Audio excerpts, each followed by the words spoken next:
Hello everyone, welcome to my YouTube channel. I am Vishal Singh, your mathematics teacher. हमारे पास class 9th का part number 7 हो चुका था। पार्ट नंबर 7 में हमने 6.2 करी थी और 6.2 हमारे पास क्वेश्चन नंबर 3rd तक हो चुके थे। ठीक है, पार्ट नंबर 8 हम स्टार्ट करते हैं क्वेश्चन नंबर 4th से। उससे पहले मेरी वीडियो को लाइक, शेयर एंड सब्सक्राइब जरूर करें और बेल आइकन जरूर प्रेस करें ताकि आपको डेली नोटिफिकेशन मिलता रहे। ठीक है भाई, अब हम स्टार्ट करते हैं अपना एक्सरसाइज 6.2। एक्सरसाइज 6.2 का क्वेश्चन नंबर 4। तो ध्यान से देखना, क्वेश्चन नंबर 4 में हमारे पास क्या गिवन है। उसने कहा है कि हमारे पास एक फिगर है 6.31, फिगर 6.31, पेज नंबर हमारे पास है 104।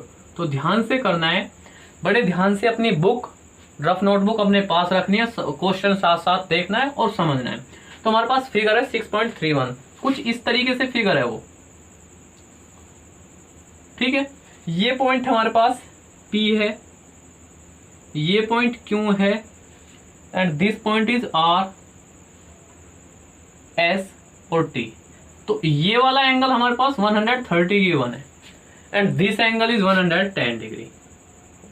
और क्या गिवन है कि ये जो PQ पैरेलल टू ST है, मतलब PQ is parallel to ST, ये चीज हमारे पास गिवन है भाई। PQ is parallel to ST। तो हम इस PQ थोड़ा आगे बढ़ा देते हैं, देखो आगे ये बढ़ा दिया हमने यहाँ से, और ST को भी ऐसे आगे बढ़ा दिया। ठीक है, तो PQ is parallel to ST, तो ये दोनों पैरेलल है हमारे पास। अब हमें फाइंड क्या करना है, टू फाइंड भाई, हमें फाइंड क्या करना है, फाइंड करना है इसमें एंगल QRS, एंगल QRS। अब ध्यान दो, एंगल QRS का हमारे पास ये रहा एंगल QRS। तो ये वाला एंगल हमें फाइंड करना है। ठीक है, इस एंगल को x लेट कर लेते हैं, इस एंगल को हमने x लेट कर लिया। तो सबसे पहले क्या करा, जो ये ST है इसके पैरेलल हमने एक लाइन ड्रॉ करी यहां से। तो हमने क्या करा, कंस्ट्रक्शन करी, draw a parallel line through R। हमने एक draw a parallel line to ST, draw a parallel line to ST through R। तो एक ST से ST के लिए पैरेलल लाइन ड्रॉ करी हमने R पॉइंट से। ठीक है, जब R पॉइंट से पैरेलल लाइन ड्रॉ करी तो ये वाला एंगल और इस एंगल को हम y लेट कर लेते हैं। ठीक है, एंगल 130 और एंगल y क्या होंगे, 180 डिग्री होंगे। क्यों, एंगल 130 प्लस 180 डिग्री, क्योंकि angle same side on the transversal, क्योंकि ये तो भी ट्रांसवर्सल होगी जब ये पैरेलल है। तो क्या बोलेंगे, angle same side on the transversal, angle same side on the transversal, मतलब ट्रांसवर्सल के जब सेम साइड में एंगल होते हैं तो उनका सम 180 डिग्री होता है। तो y कितना होगा हमारे पास, तो y इज इक्वल टू कितना हो जाएगा, 180 माइनस 130, तो y is equal to 50 degree आ गया हमारे पास। ठीक है, अब देखो ये और ये भी पैरेलल है और ये भी पैरेलल है, तो ये वाली लाइन इसके पैरेलल भी होगी। सपोज करो ये लाइन L है, तो L parallel to PQ, also L parallel to PQ। भाई L PQ के भी पैरेलल होगी जब ST के पैरेलल है, क्योंकि हमने पढ़ा था angle parallel line to some other line. तो हमारे पास जब ये वाली लाइन इस लाइन के पैरेलल है तो ये एंगल और ये पूरा एंगल क्या हो गया, इक्वल होंगे। तो हम क्या बोल सकते हैं कि 110 is equal to x plus y, क्योंकि ये अल्टरनेट इंटीरियर एंगल हैं। ठीक है, और y एंगल हमने फाइंड कर लिया, तो क्या हो गया हमारे पास, 110 is equal to x plus y. कितना है हमारे पास, y अभी हमने फाइंड करा 50 डिग्री। ठीक है, अब y को इधर लेके आ जाते हैं, तो 110 minus 50 degree equal to x, तो 60 डिग्री आ गया हमारे पास x। मतलब एंगल हमारे पास angle QRS, angle QRS equal to कितना होगा, hence angle QRS is equal to 60 degree. तो हमने एंगल QRS फाइंड कर लिया और एंगल QRS ही फाइंड करना था। तो क्या करा, सबसे पहले हमने ST को आगे बढ़ाया, PQ को आगे बढ़ाया और R पॉइंट से एक हमने एल लाइन पैरेलल ड्रॉ करी एस टी के, जब ये वाली और ये पैरेलल है तो ये ट्रांसवर्सल होगी, और ये ट्रांसवर्सल है तो ये 130 डिग्री और ये हमने वाई लेट कर लिया, तो इन दोनों का एंगल कितना हो, इन दोनों का सम कितना होगा 180 डिग्री। 180 डिग्री है तो वाई की वैल्यू यहाँ से फाइंड होगी। अब y की वैल्यू फाइंड होगी जब ये वाली लाइन इस लाइन के भी पैरेलल है और ये वाली लाइन इस लाइन के पैरेलल है, तो ये दोनों भी तो लाइन पैरेलल होंगी। जब ये दोनों पैरेलल होगी तो ये ट्रांसवर्सल होगी, और इसके ट्रांसवर्सल होते ही ये और ये अल्टरनेट इंटीरियर एंगल, और alternate interior angle is always equal. तो 110 is equal to x plus y. तो x प्लस वाई और y की वैल्यू हमें बताती है, यहाँ से हमें x मिल गया, और x क्या है हमारे पास QRS, और यही हमें फाइंड करना था। आई होप सबके समझ में आया होगा। यदि समझ में ना आया तो वीडियो को बैक करें और बार बार देखें।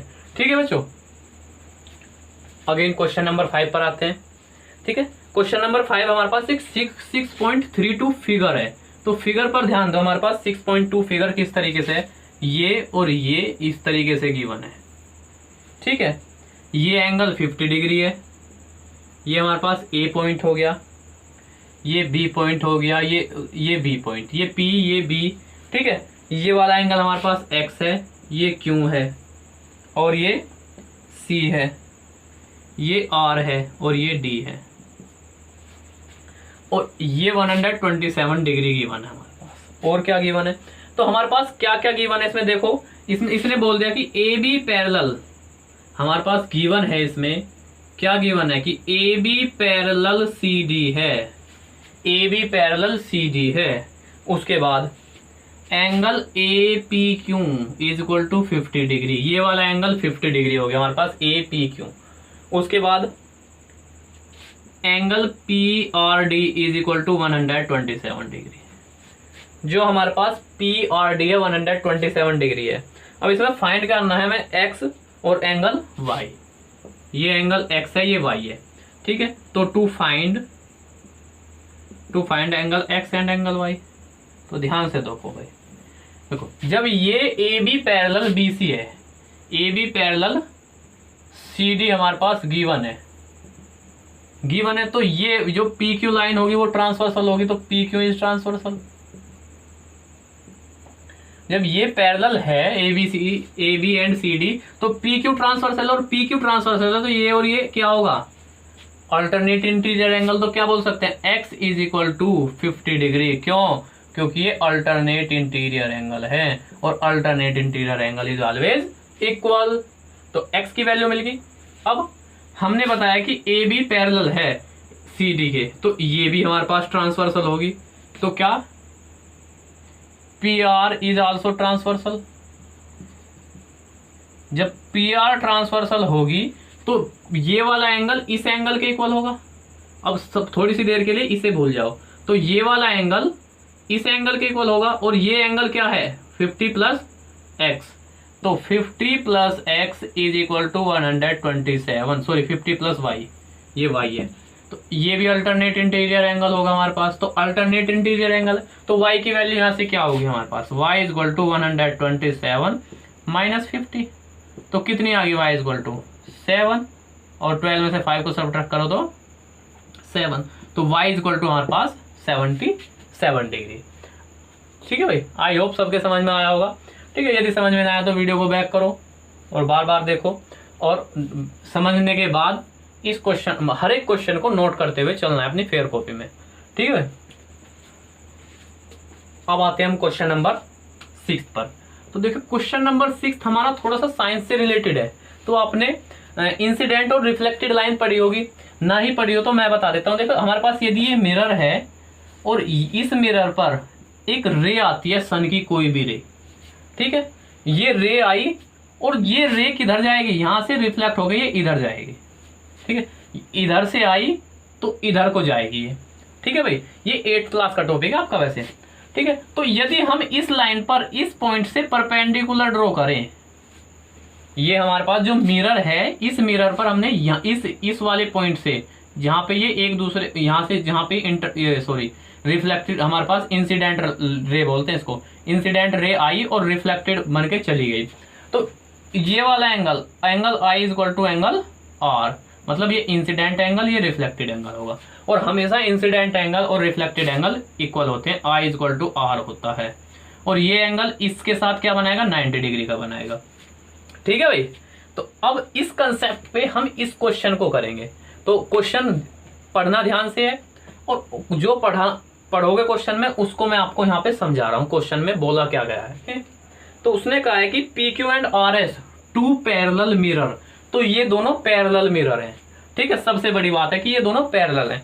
अब parallel an incident A B, एक रे आई ए बी और स्ट्राइक करा, तो ये बी पॉइंट है हमारे पास, और ये ए बी आई रे। ठीक है, ये ए बी रे आई और यहां से रिफ्लेक्ट करा और ऐसे चली गई। फिर यहाँ पॉइंट हमारे पास सी डी, ये हो गया बी सी। अब बी सी देखो, ए बी इस मिरर के लिए इंसिडेंट है और इस मिरर के लिए रिफ्लेक्टेड है। अब बी सी इस मिरर के लिए इंसिडेंट रे है और ये रिफ्लेक्टेड होगी, कौन सा, सी डी। अब वही बात मैंने आपको बताई थी, इसके लिए यदि हम ये परपेंडिकुलर ड्रॉ करें यहां से, और इसके लिए यहां से परपेंडिकुलर ड्रॉ करें, तो एंगल 1, एंगल 2, एंगल 3, एंगल 4। ठीक है भाई। तो इंसिडेंट रे, रिफ्लेक्टेड रे, तो एंगल 1 ये angle incident ray, incident angle, reflected angle, incident angle, reflected angle. तो हमारे पास क्या होगा, हमारे पास इसमें गिवन लिखो सबसे पहले कि गिवन है ए बी नहीं, P Q parallel R S, ये चीज हमें इसमें गिवन है। ठीक है, और ये जो हमने ये बी, इसको बोल देते हैं बी ई और सी एफ। तो B E perpendicular to, draw B E perpendicular to P Q, and C F perpendicular to R S. भाई जो बी है, बी ई परपेंडिकुलर है पी क्यू पर, और सी एफ परपेंडिकुलर है R S पर। तो अब हम क्या कर सकते हैं, देखो ये इंसिडेंट एंगल है, और इंसिडेंट और रिफ्लेक्टेड एंगल हमने क्या बताया थे, इक्वल होते हैं। तो क्या होगा, यहां से हम बोल सकते हैं कि angle 1 is equal to angle 2। क्यों, क्योंकि incident angle is equal to reflected angle. ठीक है, अब यहां पे आ जाते हैं, angle 3 is equal to angle 4। क्यों, क्योंकि angle incident is equal to angle reflected. भाई ये इंसिडेंट, ये रिफ्लेक्टेड, फिर ये इंसिडेंट, फिर ये रिफ्लेक्टेड। अब क्या बात करते हैं हम, देखो हमने जो परपेंडिकुलर ड्रॉ करा, जब हम 90 डिग्री, देखो दो पैरेलल लाइन के बीच में दो परपेंडिकुलर ड्रॉ कर दें तो वो भी पैरेलल होंगे, मतलब ये दोनों पैरेलल हैं और ये परपेंडिकुलर ड्रॉ करें तो ये बीई और सीएफ भी क्या होंगे, बीई पैरेलल टू सीएफ। क्योंकि क्योंकि BE perpendicular to P Q and CF perpendicular to R S, और हमारे पास P Q is parallel R S है, तो इस वजह से बीई और हमारे पास जो बीई है वो सीएफ के पैरेलल होगी भाई, क्योंकि 90 डिग्री और 90 डिग्री यहां तक आएगा, ये भी 90 डिग्री और 90 90 80 बनेगा। तो सपोज करो ये ट्रांसवर्सल होगी और इन दोनों पैरेलल लाइन के बीच में 180 डिग्री बन रहा है, तो हमारे पास क्या होता है, तो same side on the transversal 180 degree होता है, तो 180 डिग्री बन गया। तो बीई ये वाली लाइन और ये वाली लाइन पैरेलल होगी, तो यहाँ से एंगल 2 इक्वल टू एंगल 3 हो गया, एंगल 2 इक्वल टू एंगल 3। क्यों, अल्टरनेट इंटीरियर एंगल। अब ध्यान दो, angle 1 equal to angle 2, angle 3 equal to angle 4 और एंगल 2 इक्वल टू एंगल 3। तो क्या हो गया यहाँ से, एंगल 2 इक्वल टू एंगल 3, तो फ्रॉम ये फर्स्ट, ये सेकंड, ये थर्ड, तो from third and second we say that क्या कह सकते हैं हम, angle 3 equal to angle 4 and angle 2 equal to angle 3। तो क्या कह सकते हैं कि एंगल 2 इक्वल टू एंगल 4, ये हमारे पास फोर्थ बन गई। ठीक है, अब angle 1 equal to angle 2, angle 3 equal to angle 4, angle 2 equal to angle 4, angle 2 equal to angle 3। तो अब हम इससे क्या कर सकते हैं, तो दोनों तरफ इसमें मल्टीप्लाई कर ले हम 2 की, तो multiply by 2 on both side, multiply by 2 on both side, दोनों तरफ मल्टीप्लाई कर दो, तो 2 angle 2 is equal to 2 angle 4। तो इसको क्या लिख सकते हैं, एंगल 2 प्लस एंगल 2। भाई 2 एंगल 2 का मतलब क्या है, हमने लिखा 2a, 2a का मतलब क्या होता है a प्लस ए, 2b का मतलब क्या होगा b प्लस बी। तो इसी तरह हमारे पास क्या होगा 2 एंगल a का मतलब एंगल 2 प्लस 2 और 2 एंगल 4 का मतलब एंगल 4 प्लस एंगल 4 होगा। तो एंगल 2 की जगह हम क्या रख सकते हैं, एंगल 1 को भी रख सकते हैं। देखो एंगल 1 प्लस एंगल 2 क्योंकि दोनों इक्वल हैं। एंगल 4 प्लस 4 तो हम क्या रख सकते हैं 3, 4 की जगह 3 रख दे is equal to angle 3 plus angle 4। तो ध्यान दो अब हमारे पास ये पूरा एंगल इक्वल आ गया, ये वाला पूरा, और ये वाला एंगल पूरा इक्वल आ गया। अब यदि ये ट्रांसवर्सल हो और इस लाइन के और इस लाइन के ये पैरेलल इक्वल आ गए, ये दोनों एंगल इक्वल आ गए, तो क्या होगा ध्यान से देखो ये और ये क्या अल्टरनेटली बन रहे, और जब अल्टरनेट इंटीरियर एंगल बन जा रहे हैं तो हमारे पास क्या हो सकता है कि ये दोनों लाइन पैरेलल होंगी। तो ए बी सी, तो ये बन गया angle A B C is equal to angle D C B, angle D C B. और ये क्या है देखिए एंगल्स, ये दोनों एंगल क्या है A B C and angle D C S is alternate interior angle. और जब हमारे पास अल्टरनेट इंटीरियर एंगल आ गया तो A B parallel C D होगा, या फिर A B parallel C D होता तो ये दोनों एंगल इक्वल हो जाते। और हमारे पास ये दोनों एंगल इक्वल है तो A B parallel C D होगा। अब दोनों अल्टरनेट इंटीरियर हैं और इक्वल आ गए तो क्या कह सकते हैं hence we say that A B parallel to C D hence proved. और ये ही हमें प्रूव करना था। ठीक है भाई, आया सबके समझ में? आई होप सबके समझ में आया होगा। यदि समझ में ना आया तो वीडियो को पॉज करें, बैक करें और बार बार देखें। ठीक है भाई, और यदि समझ में आ गया तो अपनी कॉपी में साथ साथ नोट करते हुए चलें। नोट करोगे तभी समझ में आएगा, यदि आज ऐसे ही देखते रहोगे वीडियो को तो समझ में नहीं आने वाली है बात। ठीक है, तो यदि समझ में आ गया तो बहुत अच्छी बात है। मेरी वीडियो को लाइक शेयर एंड सब्सक्राइब जरूर करें और बेल आइकन दबाना ना भूलें। और अब मिलेंगे नेक्स्ट वीडियो में, जब तक के लिए खुद को स्वस्थ रखें, हेल्दी रखें। ठीक है, thank you class, thank you everyone.